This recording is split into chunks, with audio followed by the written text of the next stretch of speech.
Ouverture ce matin au complexe scolaire Ali Bandeng de l'atelier de renforcement des capacités des enseignants et chargés de cours. L'objectif, la détection des élèves vivant avec un handicap ou à besoins spécifiques dans le premier degré. Et le coup d'envoi a été donné par la patronne de l'éducation nationale au Gabon, Doris Kozunkolo pour le point. C'est par cette levée des couleurs au lycée Jean-Baptiste Obiang-Tougué de Libreville que démarre le périple du ministre d'État, ministre de l'Éducation nationale, face aux élèves et au corps administratif. Camélie Antoutoum Leclerc sensibilise la communauté éducative sur l'impact négatif des violences en milieu scolaire. Vous devez travailler pour l'avenir de vos parents parce que les parents dépensent de l'argent pour vous envoyer tous les matins à l'école. Ils payent le transport, ils payent le goûter, ils payent la tenue. C'est parce qu'ils fondent de l'espoir et ils veulent que vous-même vous soyez demain des hommes et des femmes dignes et responsables. Un message qui semble avoir été bien compris par les élèves. Par rapport à ces conseils, je pense que moi en particulier, je peux m'engager pour faire passer l'annonce de sensibilisation aux camarades. Après le lycée de Siban, direction le complexe scolaire d'Ali Bandeng, la patronne de l'éducation au Gabon ouvre la formation en pédagogie des enseignants du pré-primaire. Le gouvernement de la République attend de chacun de vous la maîtrise et le strict respect des droits de l'enfant, l'identification sans faille des enfants en difficulté d'apprentissage inhérente à des déficiences spécifiques. Une rencontre soutenue par l'UNICEF. L'UNICEF Gabon réaffirme son engagement indéfectible à accompagner le gouvernement gabonais dans la protection des droits de l'enfant, en particulier leur droit à une éducation fondamentale, inclusive et de qualité. Voilà un début de semaine bien rempli pour le ministre d'État, ministre de l'Éducation nationale et la formation civique. Et la solidarité nationale s'exprime cette semaine à Libreville à l'occasion de la célébration différée de la Journée mondiale des orphelins du sida, une mobilisation portée par le ministère de la Femme, de la Famille et de la Protection de l'Enfance. Le point avec Sage Claude Boussou Matumba et Tito Mohamed. Au centre d'accueil pour femmes victimes de violences de Nzengayon, les regards sont tournés vers ceux qu'on appelle trop souvent les oubliés du VIH-Sida. Orphelins, souvent stigmatisés, ces enfants font l'objet d'une attention particulière cette semaine. Le ministère de la Femme, de la Famille, de la Protection de l'Enfance organise une série d'activités sous le sceau de la solidarité nationale et de l'engagement collectif. Le mot d'ordre, protéger, inclure, accompagner. La solidarité nationale nous rappelle que la protection des orphelins est une responsabilité partagée pour toute la société. Ce n'est pas l'affaire de quelques-uns, mais de chacun d'entre nous. Occasion de rappeler l'urgence d'un soutien éducatif, sanitaire et psychologique adapté pour ces enfants, souvent livrés à eux-mêmes. Le législateur gabonais a évolué et a renforcé les droits de l'orphelin au Gabon. Pour les cas de spoliation, il faut dénoncer pour permettre aux juridictions compétentes de pouvoir traiter tous les cas. Nous nous battons de notre côté, mais nous ne pouvons pas le faire seuls. Donc nous demandons juste à l'État de nous pousser, de nous porter secours et de nous donner juste un coup de main pour pouvoir nous en sortir, pour avoir des conditions meilleures. Le gouvernement, avec l'appui de ses partenaires, veut renforcer le cadre juridique et mobiliser davantage de ressources pour une prise en charge durable. La 5e République, c'est tous les ministres ensemble pour le bien-être des Gabonais. On est conscient des problématiques, on sait ce qui se passe. Malheureusement, on va trouver les solutions assez rapidement pour les aider. Ce sont plusieurs stratégies, c'est plusieurs organisations qui sont en train de se faire. Bien évidemment, nous allons trouver tous les moyens pour permettre à ce que toutes les provinces soient touchées, tous les orphelins, toutes les familles soient touchées dans l'action. Cette édition 2025 se veut un levier d'action et de visibilité. Derrière chaque chiffre, il y a une histoire, un avenir à préserver. Le message du ministère est clair, aucun orphelin du sida ne doit être laissé pour compte. À Libreville, le ministère du Logement, de l'Habitat et de la Société TVMBTP s'accorde pour résorber les difficultés liées au logement dans notre pays. Ludovic Meignet, donc le patron du secteur et le directeur général de l'entreprise, viennent de paraffer un accord dans ce sens. Les contours de ces derniers avec Elsa Mirandangé et Hervé Ndigué. Au Gabon, le gouvernement se donne comme axe prioritaire la mise en œuvre des politiques publiques en faveur des populations à revenus modestes. C'est dans ce sens qu'il entend investir dans les secteurs de l'habitat, du logement afin de permettre aux populations d'être mieux logées. Parmi les constructeurs, la société TVM BTP qui a signé une convention sur le logement ce lundi à Libreville. TVM BTP a été créé en 2024 et en collaboration avec une entreprise indienne qui est basée en Inde, qui est Chavé Infra. Nous sommes ici pour ce contrat que nous avons eu avec le ministère de l'Habitat concernant le logement social que nous devons construire.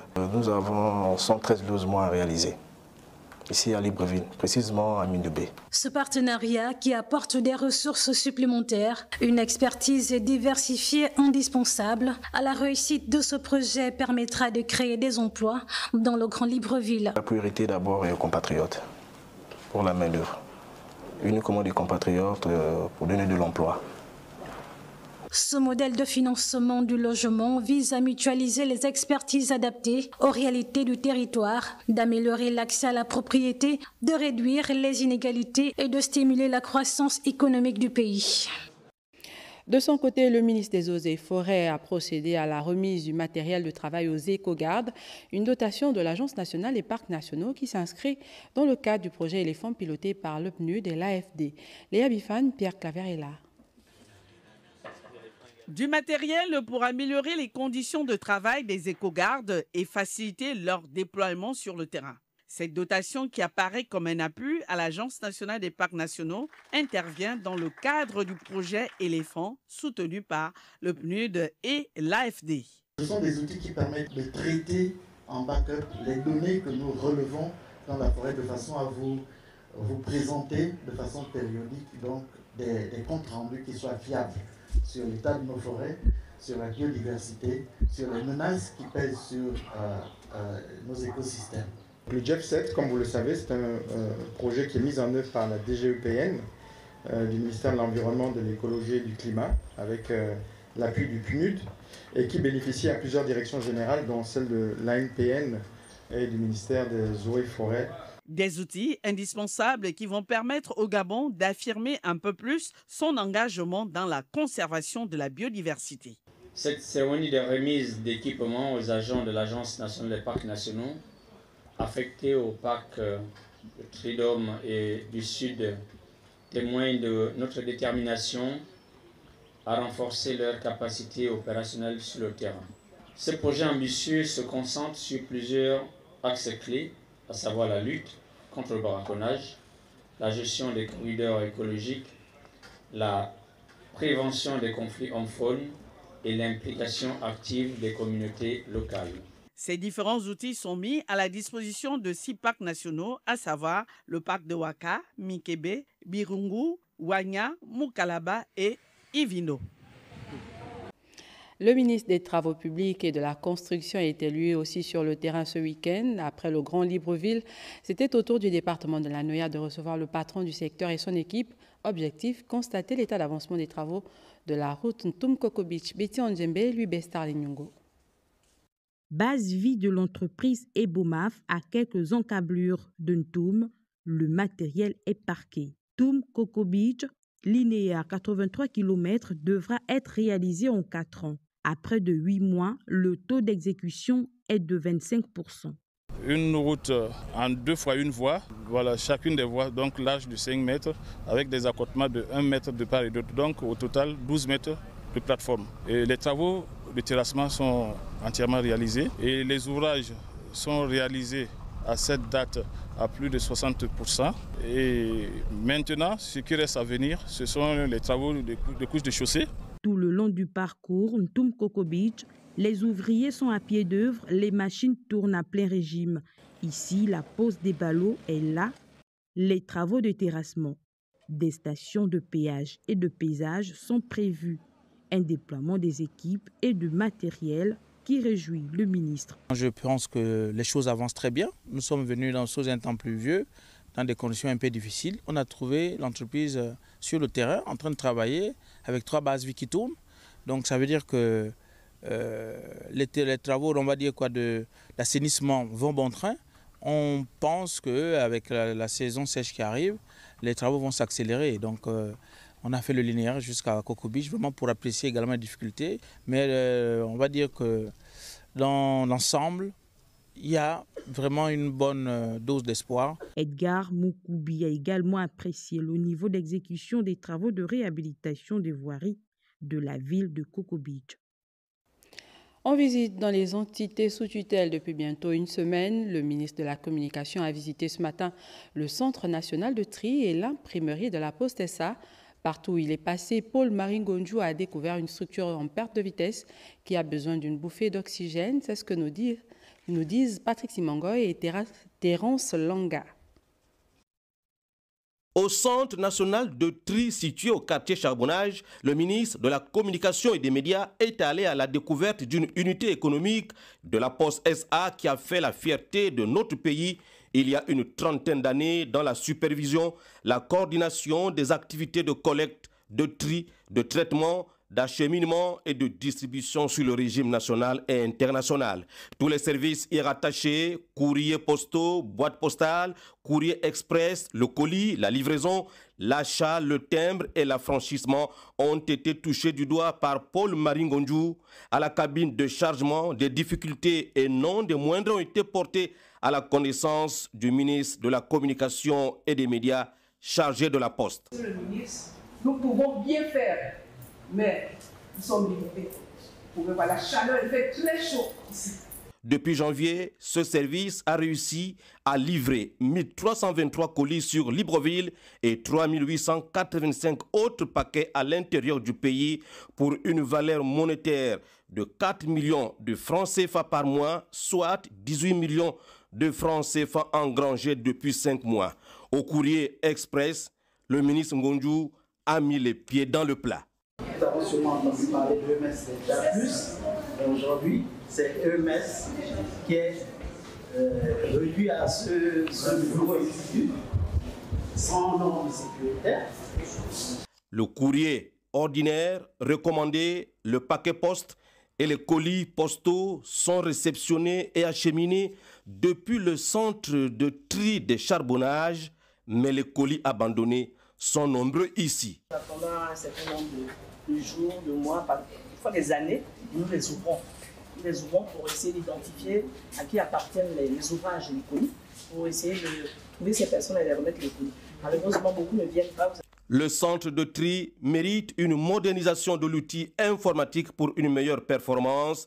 Les services des douanes chargés du contrôle et de l'authenticité des colis postaux et ceux du trésor public, le data center, le centre de données fleuron de la Poste de demain ont également reçu la visite du patron de la communication, Paul Maringonjou, qui a bouclé la boucle ici à l'imprimerie de la Poste SA qui fonctionne à minima. L'absence de machinistes, de personnel qualifié, de matériel sont le lot quotidien de cette imprimerie qui sollicite de la tutelle, des moyens financiers conséquents afin de relancer la machine et reconquérir les clients perdus. Et la valorisation de la culture gabonaise était au centre des échanges entre l'ambassadeur d'Espagne et la ministre gabonaise de la Culture et des Arts. Le point de cet échange avec Belinda Ingondi et Justin Diana. Cette rencontre représente une avancée significative vers un partenariat culturel renforcé entre le Gabon et l'Espagne. J'étais reçu par Madame le ministre et par son équipe, justement parce qu'on est en train de travailler ensemble sur la présentation d'un projet très important sur la culture, les traditions gabonaises. Le sujet concernant la collection de 10 ouvrages dédiés à la culture gabonaise a été abordé. Fin juin, le ministère de la Culture va accueillir cette présentation avec aussi une représentation de la culture gabonaise. Ce premier événement va être centré sur le raffia. Ces publications valorisent les traditions, les danses et les richesses patrimoniales du pays. On a évoqué avec Madame le ministre et son équipe la collaboration avec des musées en Espagne afin que la culture bantoue et la culture gabonaise soit plus présente en Europe et aussi pour pouvoir envisager une coopération technique. Cette audience marque une étape décisive dans la promotion de l'identité gabonaise à l'échelle internationale, avec pour objectif de faire rayonner son héritage culturel au-delà des frontières. Entre-temps, le ministre du Travail, du Plein Emploi et du Dialogue social, Patrick Barbera-Isaac, recevait ce matin consécutivement les directeurs généraux de Total Énergie et Perenco Gabon. Plusieurs questions étaient à l'ordre du jour. On fait le point avec Charles Ogola et Eric Kassa. L'emploi national et la collaboration entre Total Énergie et le PNPE pour la formation et l'emploi des jeunes Gabonais sont entre autres les questions évoquées entre Patrick Barbera-Isaac et la direction générale de Total Énergie. Nous avons pu revoir avec Monsieur le ministre l'organisation de notre société, la part très importante de l'emploi national au sein de notre société, les expatriations de nos collègues gabonais dans notre organisation à l'étranger, tout le plan de formation sur lequel Total Énergie au Gabon met beaucoup de priorités. Et enfin aussi évoquer le partenariat historique que Total Énergie a avec le Pôle national pour l'emploi en vue de l'insertion des jeunes Gabonais au sein de notre société. Avec Perenco Gabon, l'entretien a porté essentiellement sur les questions de sécurité, de formation, d'employabilité de la jeunesse gabonaise, mais surtout sur la production. Dans les mois qui arrivent, je dirais que les projets essentiels que nous avons sur la table, ce sont plutôt des réalisations dans le domaine du social, avec à Mayumba de l'usine électrique qui va être démarrée au mois de juillet, et pour la partie Omboué avec la pisciculture que nous avons démarré aussi, que nous sommes en train de démarrer et qui devrait prendre son plein régime d'ici quelques mois. Ces échanges rentrent dans le cadre des rencontres de prise de contact initiées par le ministre du Travail, du Plein Emploi et du Dialogue social avec les acteurs du ministère, avec les acteurs de son département ministériel. Par ailleurs, la gouvernance de la sécurité et santé au travail dans l'industrie du pétrole et activités connexes, c'est le thème de la deuxième édition des rencontres africaines de Libreville sur la prévention des risques professionnels dans le secteur. La rencontre voit la présence du ministre des Affaires sociales, celui du pétrole et bien sûr la présence du directeur général de la CNSS, Marlène Bina, Guy Serge Dizambo. La prévention des risques professionnels dans le secteur pétrolier et gazier au cœur de ces rencontres africaines de Libreville. Une initiative conjointe du ministère des Affaires sociales via la CNSS et de l'IAPRP. L'IAPRP, créée en 1994, regroupe 16 organismes nationaux de sécurité sociale provenant de 15 pays d'Afrique centrale et de l'Ouest et a pour siège Bamako en République du Mali. Cette rencontre appelle à une réflexion profonde impliquant une synergie d'action des principaux acteurs. Et en matière de sécurité au travail, on note des avancées majeures au Gabon. Le Gabon, au courant de l'année dernière, a adopté son programme Pays Travail Décent pour 2024-2027. L'appui actuellement donné à la Caisse de sécurité sociale en ce qui concerne l'étude actuariale sur les pensions, vieillesse et décès. Ces ateliers, tenus sur 3 jours, ont pour objectif principal d'établir de meilleures stratégies préventives. Le choix du Gabon, terre d'hospitalité pour abriter cet événement de portée régionale, matérialise la confiance et la considération que vous témoignez aux autorités gabonaises, en tête desquelles le président de la République, qui a inscrit la préservation de la sécurité et la santé des travailleurs salariés en grande ligne dans son programme de gouvernance. Une première journée qui s'est achevée par la visite des stands de la Caisse nationale de sécurité sociale. Parlons à présent de la tenue ce matin du conseil d'administration du CIEMF. Au cœur des travaux, le bilan moral et financier de l'institution. Les détails avec Larding Mamba et Richard Moubiwa. Sur la table de l'opération, le patient SIRF, le centre interdisciplinaire de recherche médicale de Franceville agonise. Son pronostic vital est engagé. Conseil d'administration extraordinaire, toutes les parties prenantes sont mobilisées. Ici, il s'agit de poser un diagnostic efficient afin de réanimer l'institution. Le bilan moral 2021-2022 est passé au peigne fin. La gouvernance d'hier, c'était la gouvernance d'hier. Mais au titre de la recherche, ce qu'on a vu là, c'est pas bon. Parce qu'il faut rectifier quelque chose, et urgemment. Donc ce qui est urgent, c'est de revoir non seulement les textes, et puis ceux qui gouvernent les finances au CIMF. Gouvernance approximative, une gestion financière douteuse. Le Centre interdisciplinaire de recherche médicale de Franceville doit se repositionner et investir davantage dans la recherche. Le CIMF passe des moments difficiles, il faut le dire, il ne faut pas avoir peur de le dire. Et ces moments difficiles nécessitent donc des prises de décision courageuses, impopulaires. Et nous sommes en train de le faire, mais tout ça nécessite bien entendu que les administrateurs du CIMF dans le quitus. Le CIMF est un levier de notre indépendance scientifique. C'est un levier stratégique de notre indépendance scientifique, notamment médicale.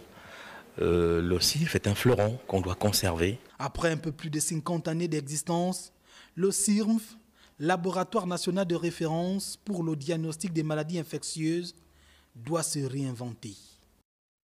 L'actualité ce jour a été également marquée par l'interpellation ce matin du côté du Sénat du ministre des Affaires étrangères Régis Onanga Ndiaye sur l'arrêt de la Cour internationale de justice au sujet de l'affaire Ilmbagné d'une part et du ministre de l'Intérieur Herman Imongo sur la situation des frontières du Gabon d'autre part.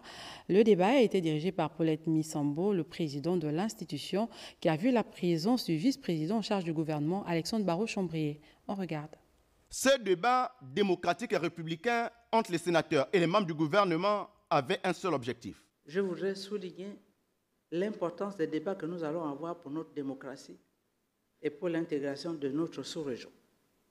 Je souhaite que nos échanges soient empreints de responsabilité, de clarté et d'esprit constructif. En application des dispositions des articles 81 et 82 de la nouvelle constitution de la République gabonaise, les sénateurs ont interpellé le ministre des Affaires étrangères, Régis Onanga Ndiaye, sur l'arrêt de la Cour internationale de justice au sujet de l'Ilmbagné.